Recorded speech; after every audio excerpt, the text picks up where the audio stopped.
Doctor علامہ محمد اقبال کے زندگی بدل دینے والے چند اقوال۔ یاد رکھیں، علم 4 چیزوں سے حاصل ہوتا ہے۔ نمبر 1 تاریخ، نمبر 2 مطالعہ، نمبر 3 کائنات، نمبر 4 وحی۔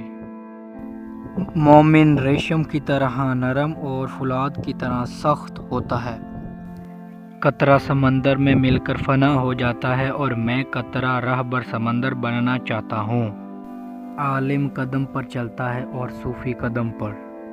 انسان قدرے مختار ہے، قدرے مجبور، لیکن جب اس ہستی کی طرف چلا جاتا ہے جو کامل مختار ہے تو زندان جبر سے آزاد ہو جاتا ہے۔ مذہبی زندگی 3 قسم کے ادوار سے گزرتی ہے۔ اول ایمان، جہاں انسان ہر چیز کو بے دلیل دیتا ہے۔ دوم فکر اور سوم معرفت۔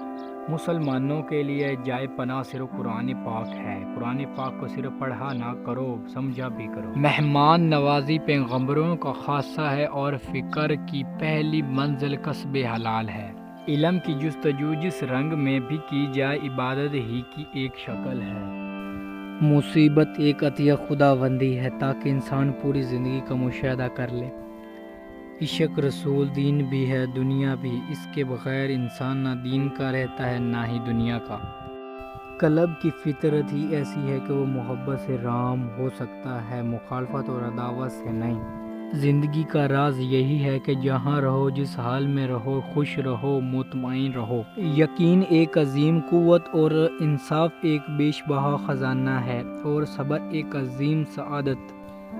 کام میری نگاہ میں ایسا ہی مقدس ہے جیسے عبادت۔ آج کل تعلیم زیادہ ہے اور علم کم، جبکہ پہلے زمانے میں علم زیادہ تھا اور تعلیم کم۔ انسان کو ہمیشہ یہ یاد رکھنا چاہیے کہ نیک عمل کبھی ضائع نہیں ہوتا۔ غلامی بہت بڑی لعنت ہے اور محکومی بھی۔ دل ایک ایسی چیز ہے جو امیر کے پہلو میں نہیں ہوتا۔